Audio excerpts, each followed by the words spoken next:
Here at Talentism, we help our clients move from confusion to clarity so that they can achieve more. For this to happen, it's necessary to know where to look for confusion and to understand the impact of that confusion. The Enterprise Clarity Model, or ECM, provides a practical framework for businesses to do this. And as such, it's one of Talentism's core IP building blocks. In this self-study module, you'll learn from one of the creators of our IP, Trevor Hunter. Trevor's the head of IP at Talentism, in addition to being the head of our coaching practice and a senior executive coach. In this module, Trevor will walk you through the Enterprise Clarity Model so that you can understand the framework and each of its moving parts, connect the ECM framework to your own personal experiences, and to be able to describe how creating enterprise clarity helps businesses to achieve more. It may be helpful to think about being able to do this as you move through the module. Before continuing, please make sure you have what you need to take notes. A few times throughout, you'll be asked to consider a personal reflection to make the content most relevant to you. This is an important part of the learning. Here's our agenda for how we'll accomplish our goals.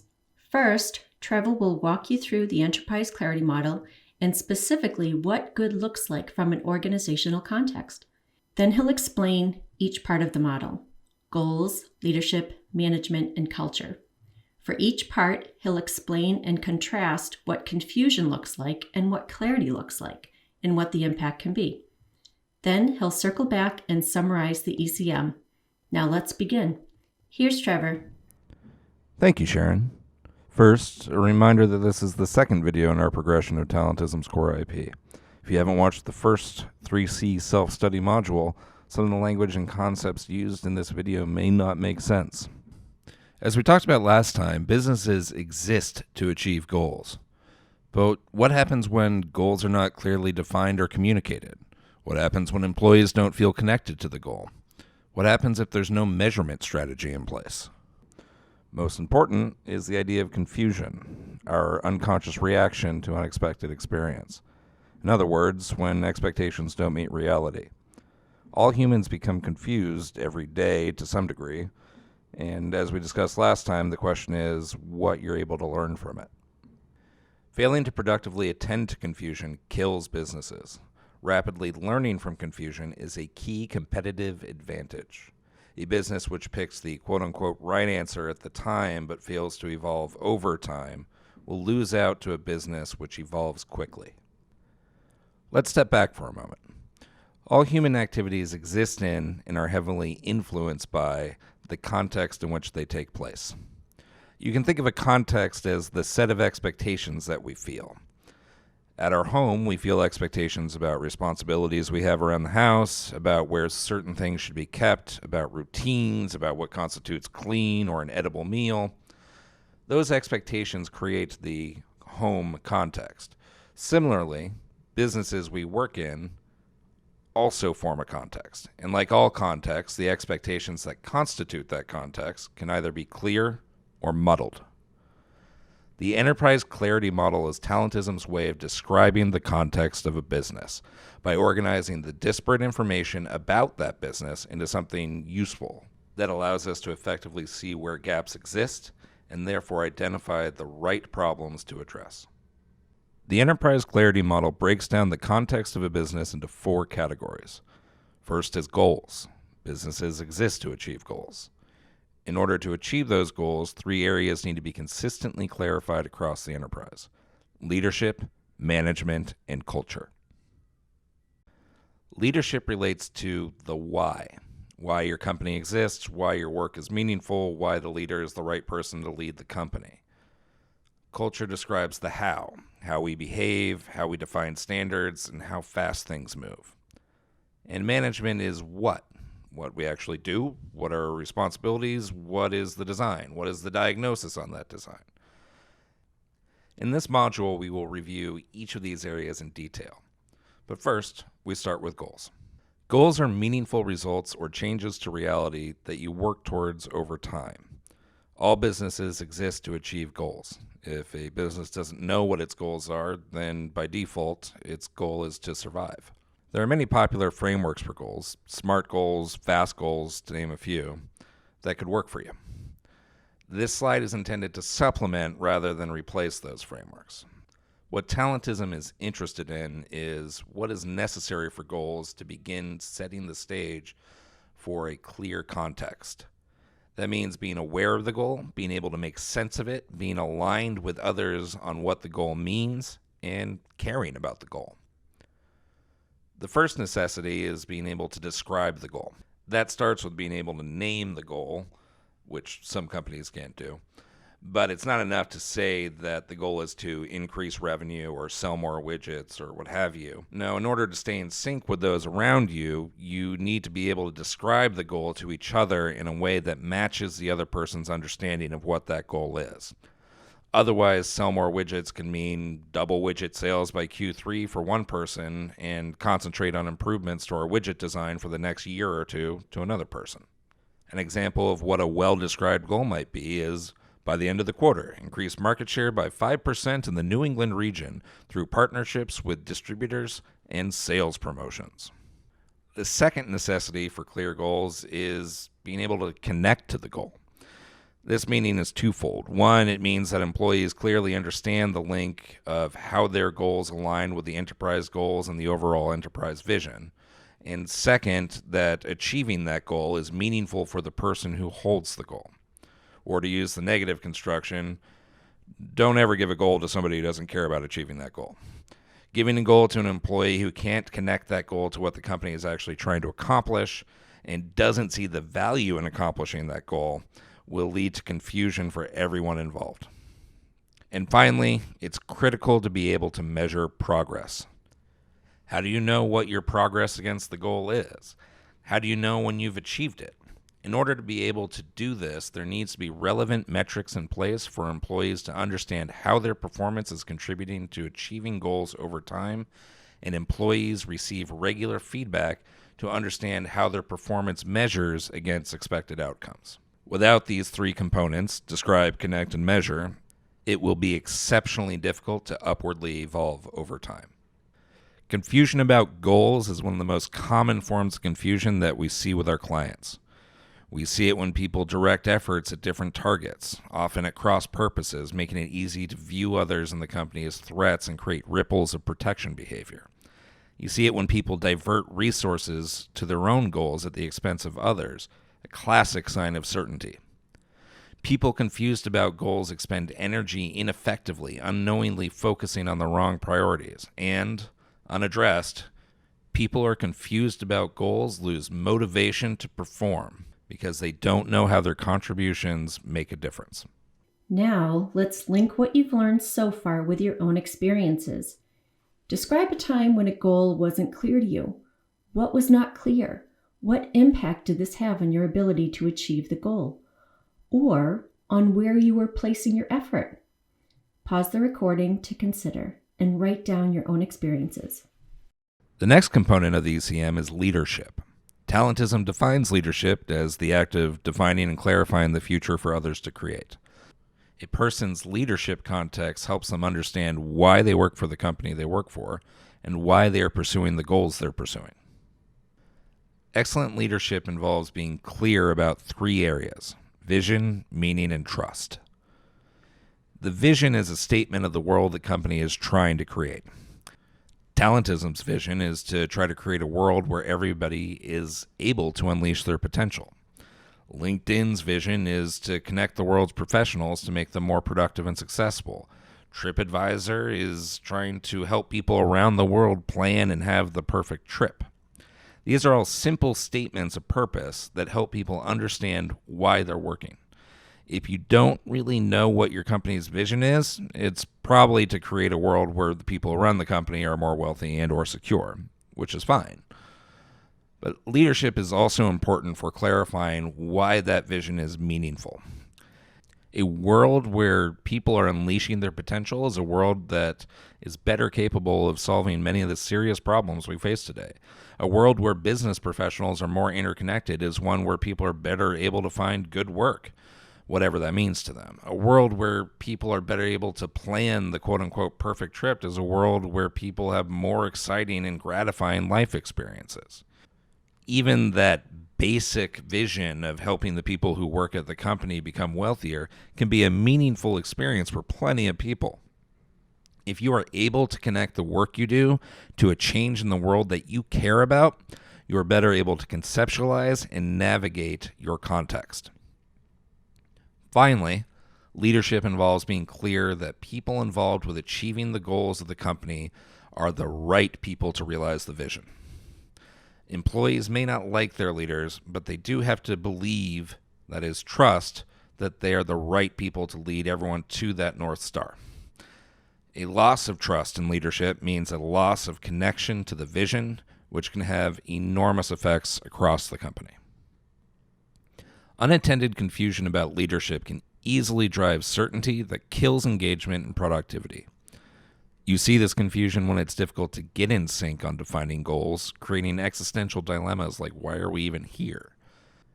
A lack of a clearly articulated vision creates a ripple effect of confusion around management and culture, and a lack of a strong unifying foundation causes business functions to operate in silos. The good news is that compared to some of the stickier problems in culture and management, leadership problems are relatively simpler to fix. But failing to learn from the confusion around leadership has as destructive an influence as any other area of the ECM. Whether you're working towards a clear vision or not can have an impact on your ability to achieve positive outcomes. Describe a time when you were working towards a vision that did not hold meaning for you, or you didn't trust the leader's ability to realize that vision. Describe the disconnect. What impact did this have on your commitment, your performance, your motivation? Take a moment and write down your experience. The next area of the ECM, and arguably the most critical, is management. After all, clarity about goals, leadership, or culture doesn't happen consistently without excellent management, and excellent management is all too rare today. But first, let us broadly define management as an act of accomplishing goals through the work of others. That is, management defines what people do to accomplish their goals. Good management starts with good design, and good design starts with the goal. What are you trying to achieve? What responsibilities must be fulfilled in order to achieve that goal? How can you group those responsibilities into roles? How do you define the processes that relate the different roles and responsibilities to each other? Good designs are defined by whether or not they can achieve the goals they were created for. The next aspect of excellent management is being able to put the right person in the right place in your design. That can mean hiring people, or it can mean shuffling responsibilities for existing employees. Whatever the means is, the goal is to have somebody who is capable of holding their role in the design excellently. And finally, diagnose. That is, connecting the outcomes that the design achieves or fails to achieve back to the design itself. Diagnosis is the most common gap in management. Fact is, connecting outcomes back to the design is difficult and takes attention and effort. Most managers don't apply that attention, so the design doesn't change. Or if it does, it's haphazard. If the design doesn't change intentionally, then the outcomes will likely repeat, and the business will fail to evolve. As mentioned in the last slide, management also has a meta responsibility in the ECM. Through the process of creating goals, finding the right people, and diagnosing problems, it is critical that expectations are communicated clearly. Good management consistently clarifies what someone's goals, leadership, and cultural contexts are, as well as how the design works. After all, without this practice, the only diagnosis you'd ever get was, nobody told me that was supposed to happen. It's worth emphasizing again that good management is how learning happens, and therefore how companies drive competitive advantage. But bad management is endemic. You see the signs of bad management when it's hard to get work done. Confusion escalates as basic execution tasks can spiral into endless rounds of talking past each other or meaningless debate. Confusion around management leads to analysis paralysis, and duplicate work occurs as no one knows who and what's doing what. It leads to the wrong performance problems being addressed, wasting time and energy. And confusion from bad management leads to ineffective hiring, talent management and succession strategies, and overall poor decision making. As a coach with Talentism, I often feel as if I'm a management confusion specialist. They are simply the most pervasive problems that we see.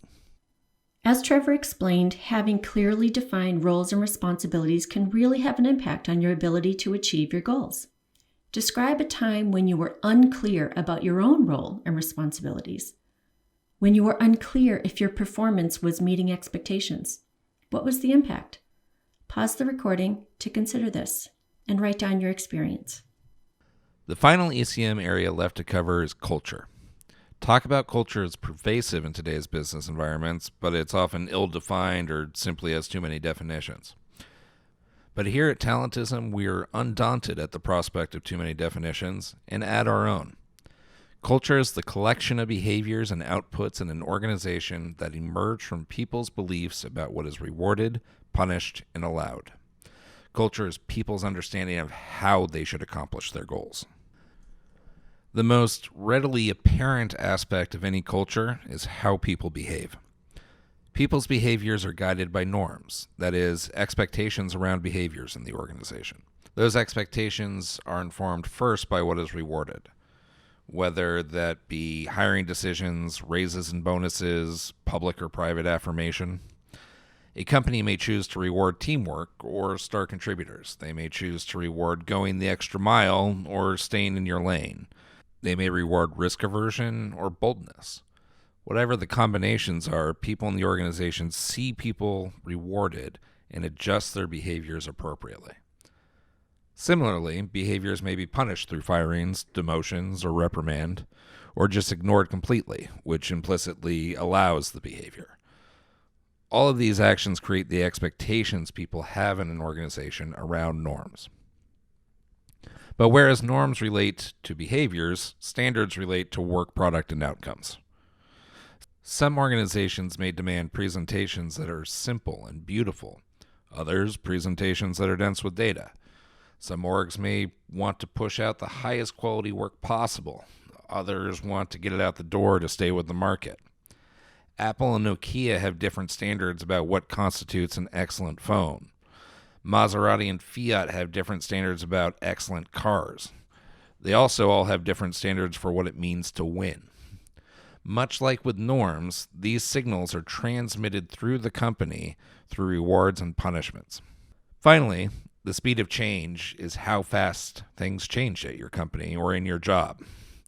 There is an optimal speed of change for any given company, depending on where it is in its life cycle and in its market. Moving at this optimal pace puts the company in the best position to achieve its vision and goals. It's about how important change is to winning. Some companies are in the lead and need to change faster than every other competitor. Some companies are catching up, so they need to change just enough to catch the market leader. And some companies are defending their position, so they need to change just fast enough to ensure customers don't leave. When people expect the company to be keeping ahead of every other company in the market, but things just seem to change only when a customer might leave, the speed of change is inconsistent and causes confusion. Cultural confusion can be the most difficult confusion to address. You see cultural confusion when seemingly trivial interactions put people into threat. You see it when people drive to protection behavior and BSL narratives as the easiest way to deal with their coworkers. You see the formation of camps or cliques within the organization that work at cross purposes. And you see people constantly confused by leaders saying one thing and doing another, eroding trust and commitment to goals. Culture is people's understanding of how they should accomplish their goals. When the behaviors or the how is unclear, there's impact on your ability to achieve your goals. So describe a time when you experienced a contradiction between behaviors you observed and behaviors that were espoused as the standard. Maybe you've worked for an organization that posted their values on the wall, but that's not the reality that you experienced. What was the impact for you? Pause the recording to consider and write down your experience.